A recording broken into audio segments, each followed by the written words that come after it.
Hello and welcome to Read. Today I want to talk about The Golden Bough by James George Frazer. This is a monumental classic study in magic, religion, and taboos and myths from all around the world. It's one of the 4 big books that I really wanted to read this year, and I'm super happy that I finally got around to reading it. This is of course an abridgment, as the original is like a massive 12-13 volume set. And this abridgment is done by another man whose name's also Frazer, Robert Frazer.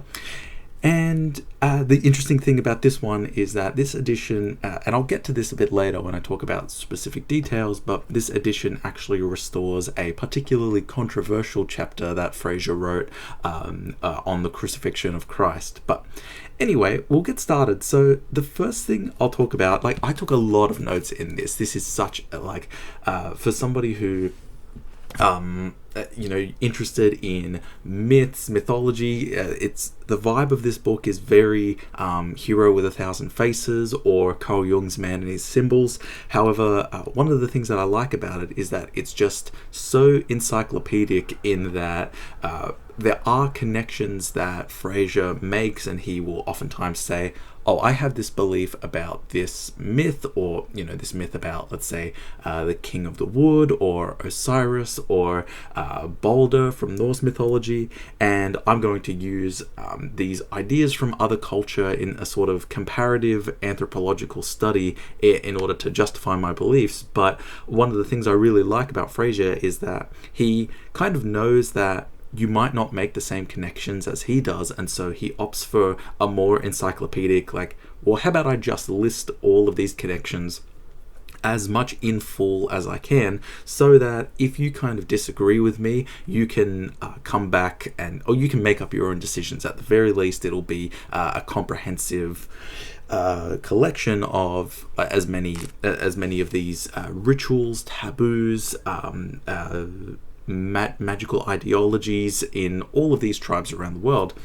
And I really like that. So Frazer does have his idea. He has a way of sort of categorizing and organizing them, and he always comes back to these big figures like Balder, like Adonis, like Osiris, and fertility gods, or of course corn gods. I have a little bit of a rant coming up later that about 100 pages of this book is devoted to corn. But it's just there are so many ideas in here. There's so many cool things where if you want to have some sort of insight or think about more magical ways that people thought about the world, if you're interested in some of the kind of mythologically inspired works of art, I'm thinking of films from A24 like The Lighthouse and The Green Knight and The Norseman and so on. If you just want to go through and read example after example of really cool stories, I took so many notes. I'm going to constantly be flicking back to just get ideas for my own writing and my own creative process. I think other than that, before I start to just jump into reading extracts and moving more or less chronologically through the book, the one quick disclaimer that I will mention regarding terminology, actually there's going to be 2 disclaimers. The first disclaimer regarding terminology, it could possibly be a little bit for lack of a better term, triggering to hear Frazer refer to the tribes as savage, primitive, rude, and even small minds. It can be, like I said, it can be a little bit hard to read, especially if you are from our modern time, where we have kind of a more sensitive approach to talking about these cultures. The thing that I want to kind of really strongly stress and hopefully abate some unfounded criticism is that you don't write Frazer didn't write a monumental work thinking that this was all just like that these were trivial, that these were unimportant things. Like, obviously he's extremely interested in the ways of thinking that have to do with magic and the ways of thinking that have to do with religion from everywhere around the world. And so even though nowadays we would use some more perhaps delicate language to talk about it, I think it shouldn't be a criticism of Frazer that he uses these words like savage, rude, uncultured, because he's still extremely interested in learning and trying to capture and talk about the way in which they think about the world. The other trigger warning, by the way, which is probably going to slightly demonetize this video, is that there is so much like violence and gore that I remember, like, I'm not a particularly sensitive reader, you know, in the sense that like I can read some pretty brutal stuff and it doesn't necessarily faze me, but I remember just sort of lying in bed and starting to read. There's a chapter specifically called Killing the God in Mexico where they talk about the Aztecs, and I was just like, oh man, I gotta stop reading this. Like, gosh, when it starts getting to like flaying and whatnot. But yeah, I'll just say that when you start to get to some of the particular sections, especially there's one of the big parts is called the scapegoat, where they start to talk about transference of evil onto other people, and yeah, it can get pretty brutal. That's all I'm going to say. So if you are an especially sensitive reader when it comes to violence and gore, especially thinking about the fact that these are real, this is not fiction, yeah, just bear that in mind. So what I think could be cool, because this is the way I've almost introduced the book to people that I've been talking to about it, is just to actually read some examples from the table of contents, just so that you can sort of know what you're going to be in for and how just cool this book could be. I remember the only other time I've gushed or fallen so much over a table of contents was Borges's non-fictions. But anyway, this book is divided into 4 books, like book 1, book 2, book 3, book 4. Book 1 is The King of the Wood, book 2 is Killing the God, book 3 is The Scapegoat, and book 4 is The Golden Bough. And just to read random examples of chapters that you'll be reading about. In book 1, we have priestly kings, human gods, the worship of trees, the sacred marriage, the burden of royalty, and taboos. In book 2, we have the mortality of the gods, temporary kings, sacrifice of the king's son, Adonis, sacred prostitution, the hanged god, Osiris, Dionysus, the corn mother and corn maiden, eating the god, killing the divine animal. In book 3, we have the transference of evil, ancient scapegoats, killing the god in Mexico, the Saturnalia, and in almost a too good to be true coincidence, on page 666, the crucifixion of Christ. And then finally, in the last book, we have Between Heaven and Earth, the seclusion of girls, the external soul, death and resurrection, and so on. So if any of those sound interesting, instantly go out and buy this book. And I can't comment on how beneficial the book would be to read in bits and bobs, because, as is my wont, I just read it cover to cover, front to top, front to back. But yeah, I know that there are sections, especially a couple for me. So the Hanged God, and also Killing the God in Mexico, and the Seclusion of Girls are chapters that I do want to go back and kind of just reread in isolation. Okay, so now we're about at the point where I'm just going to get started. I have about 4 lines in my book worth of page numbers that I'm going to get to, so this video might get a little bit long, but yeah, I hope that I haven't really necessarily selected extracts that are cool ideas, because I almost saved them for myself. I mostly just chose extracts that I think will give you an example of the way that Frazer writes, and just what you can expect from this book. And a couple of really cool realizations or ways of thinking about the world that I don't think I would have gotten without having read it. Even if I just saw the myth or the idea in isolation, it wouldn't have clicked to me why this was important. Here on page 18, he talks about why hair is thought of as a sign of strength. And so, of course, we're thinking about like Samson and Delilah if we're coming from a Western myth, but then there's also examples, and he goes through quite a few examples of hair as being a sign of strength. What I didn't realize, and I'll read from Frazer. By many people, as we shall afterwards see, the hair is regarded as in a special sense the seat of strength, and at puberty it might well be thought to contain a double portion of vital energy, since at that season it is the outward sign and manifestation of the newly acquired power of reproducing the species. So one of the key things that Frazer keeps coming back to is he talks about how there are ways of thinking about the world that are fundamentally guided by magic, that are guided by religion, and that are guided by science. And I want to read this section where Frazer talks about exactly what the difference is between religion and magic, and then afterwards I'm going to talk about the conflict between religion and magic. So firstly, he writes, "By religion, then, I understand a propitiation or conciliation of powers superior to man, which are believed to direct and control the course of nature and of human life.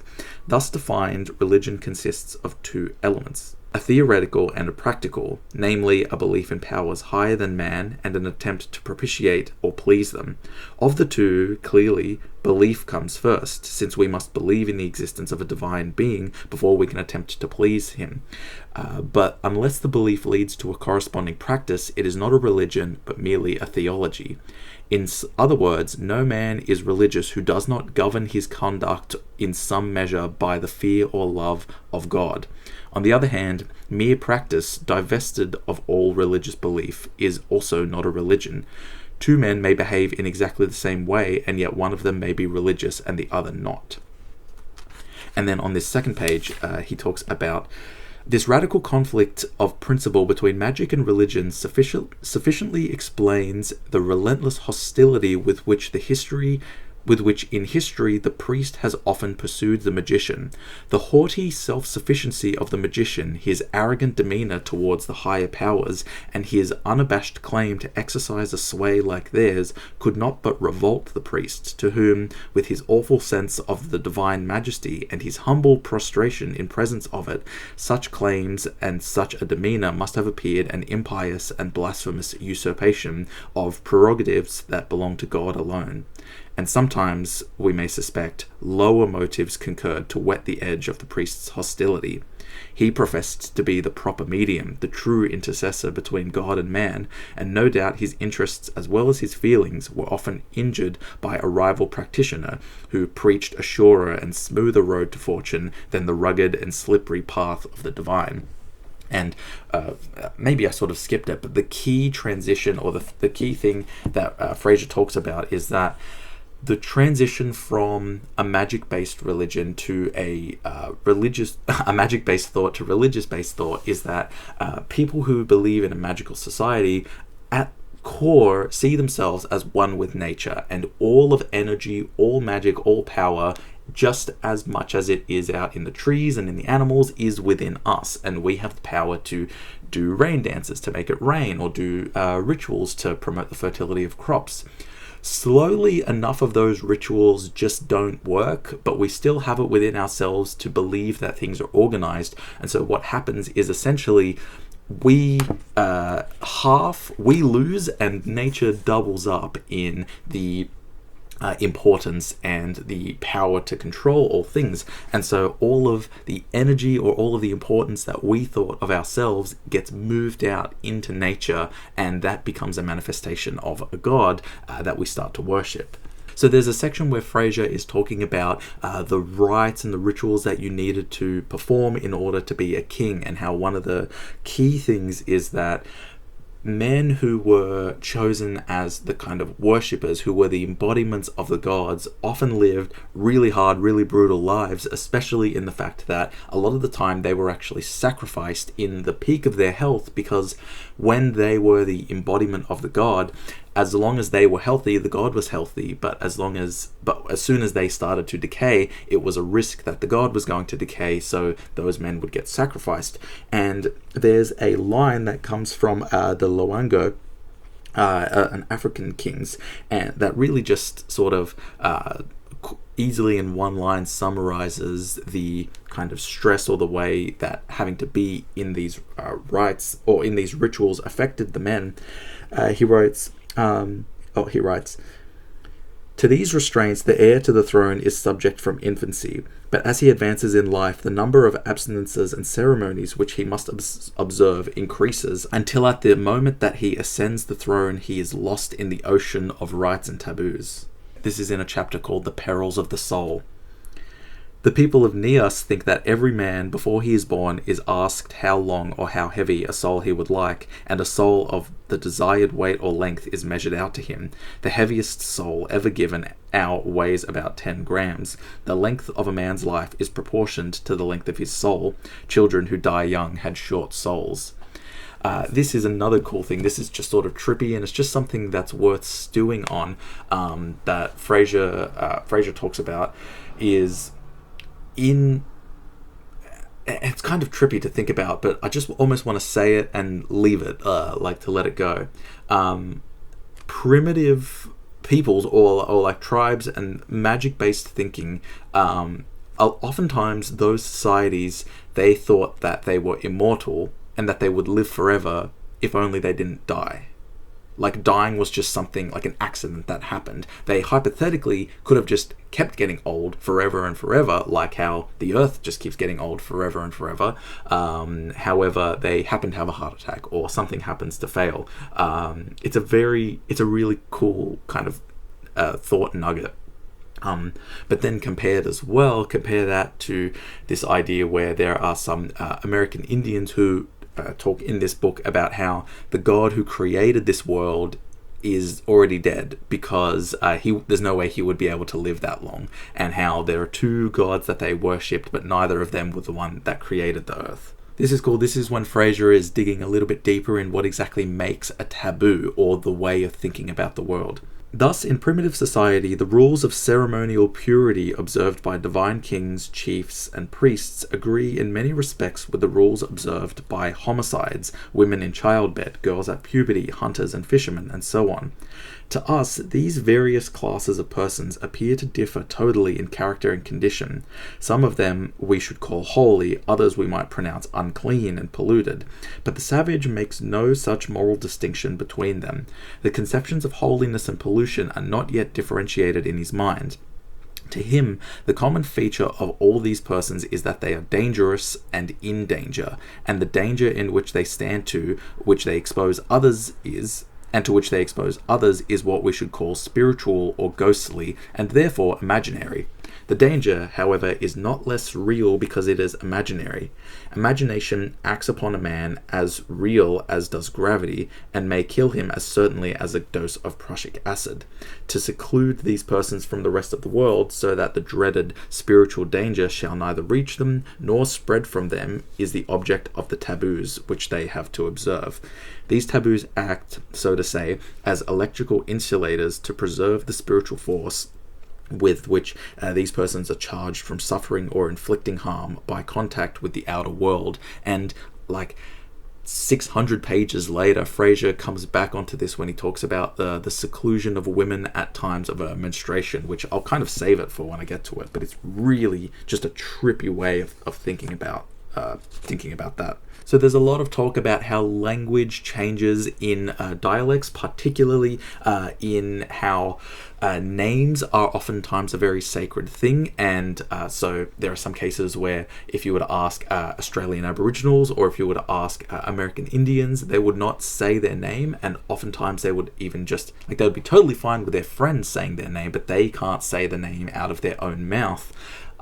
In some Australian Aboriginals, or in some Australian Aborigines, there are dialect changes that are so often because as soon as a person dies, that word, their name is never mentioned again, and oftentimes because they are named after natural environment concepts, they, like, that thing in the environment, like fire or creek or whatever, is obviously still there, so they need a new name for it. So the language just keeps evolving and evolving and evolving, and it talks about how hard it was for some of the missionaries who came and observed them to just see how quickly the language could change. And just to really sort of lean in on, or to kind of justify that belief that or the point that I mentioned before, where, even though he believes, Frazer says, we are in a more enlightened, we have a quote-unquote better way of thinking about it, he still thinks that he still has a lot of respect for societies that come up with magical-based doctrines, and I'll just read this.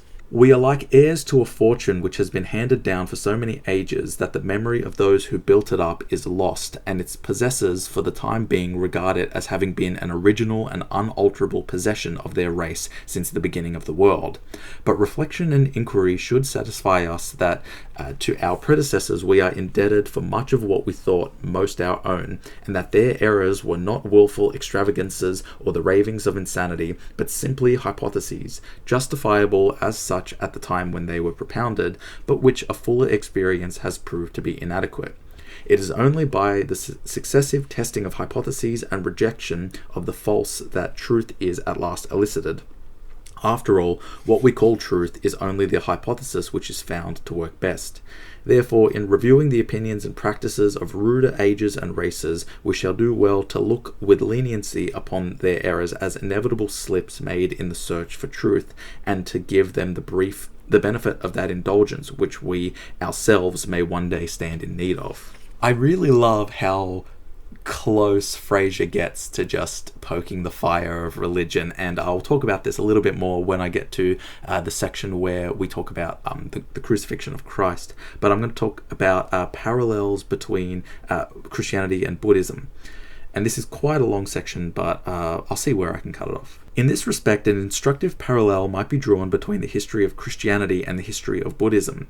Both systems were in their origin essentially ethical reforms born of the generous ardor, the lofty aspirations, the tender compassion of their noble founders, two of those beautiful spirits who appear at rare intervals on earth like beings come from a better world to support and guide our weak and erring nature.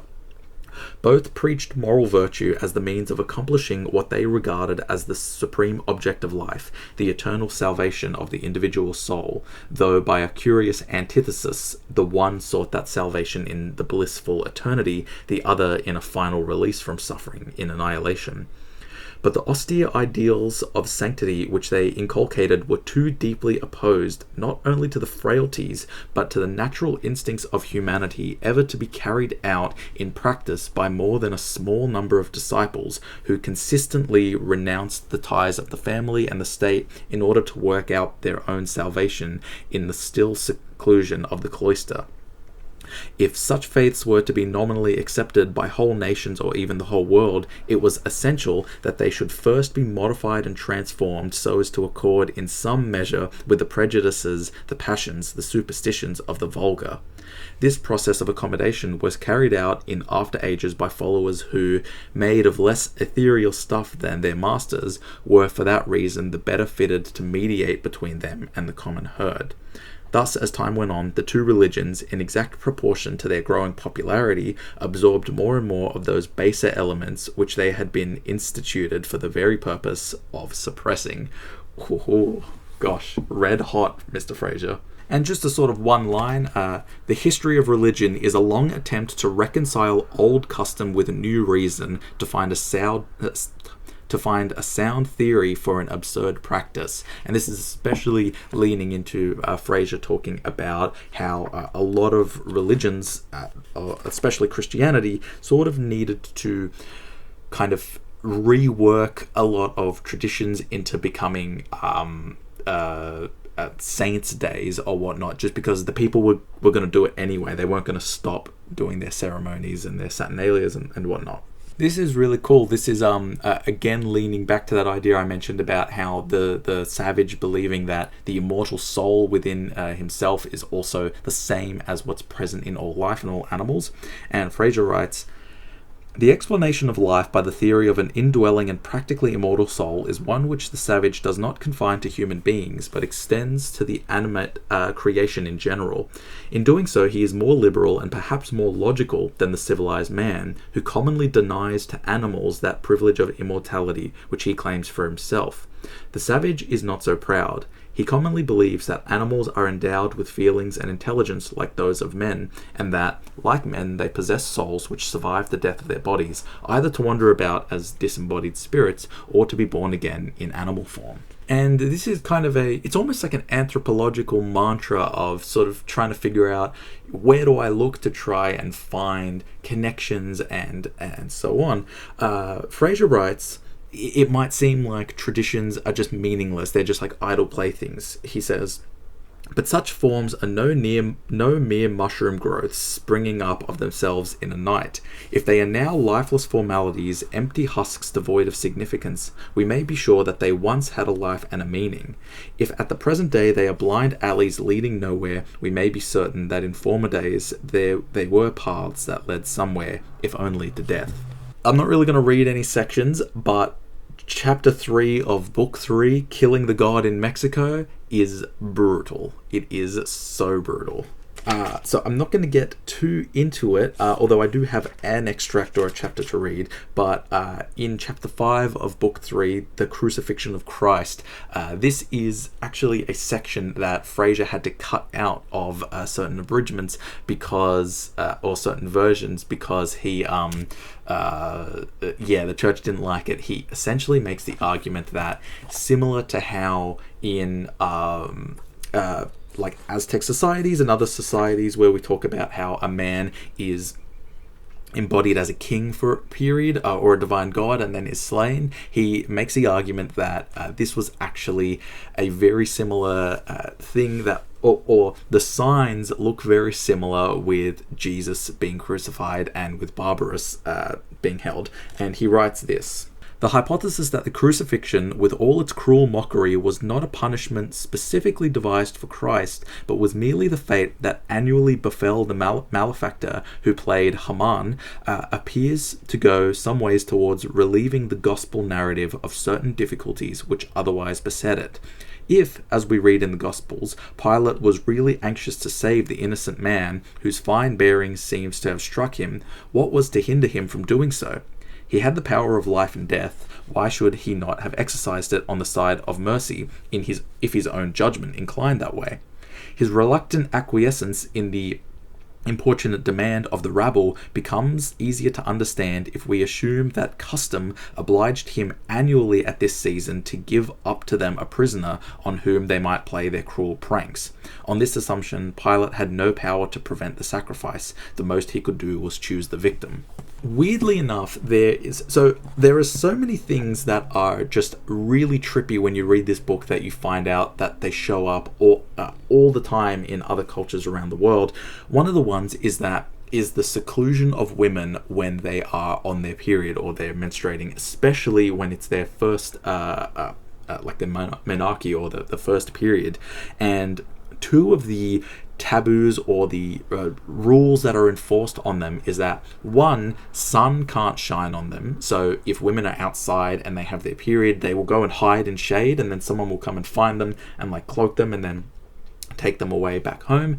And the second is that they can't walk on the ground. And so if they do need to walk around, which unfortunately a lot of the time they were just held prisoner in their like tents or huts, so they didn't often have to walk around, but when they did, for relieving bodily functions, a person who was their carer would kind of put planks of boards on the ground and they would walk on it.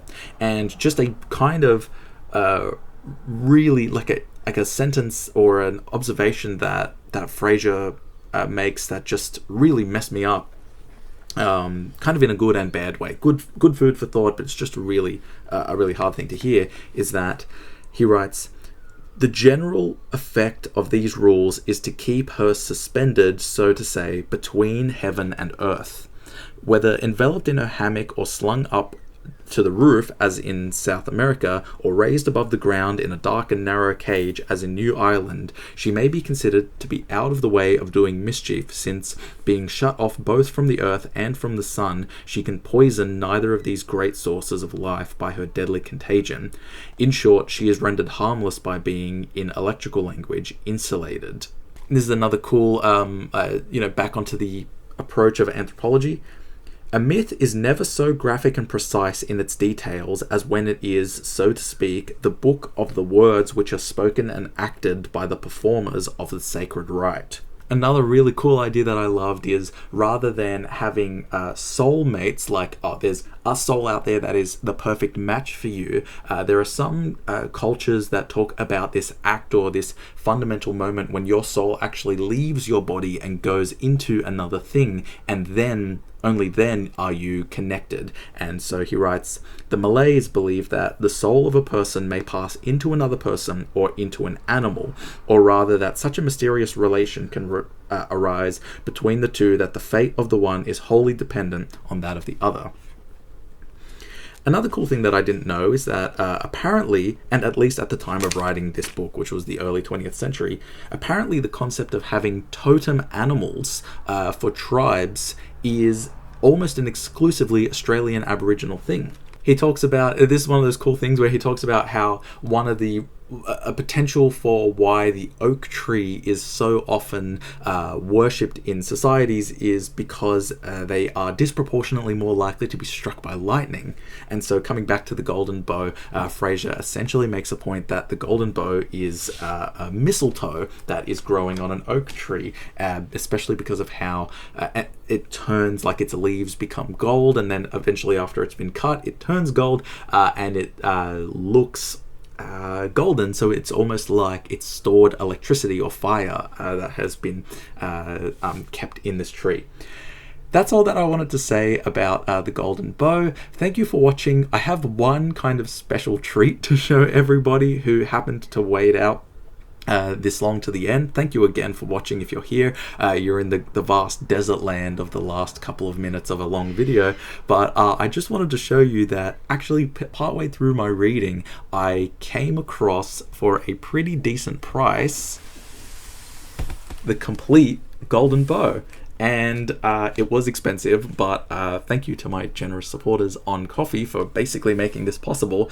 I now have all 13 volumes or editions of the golden bow, which is very, very cool. The Spirits of the Corn and of the Wild are 2 whole books. We have a giant page just talking about Boulder the Beautiful. I'm just gonna do a little bit of ASMR. Look at this cover.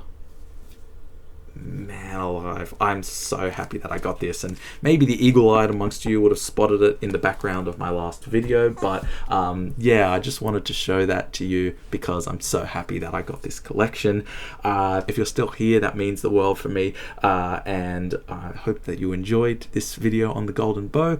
Thanks for watching, and I'll see you all in the next one.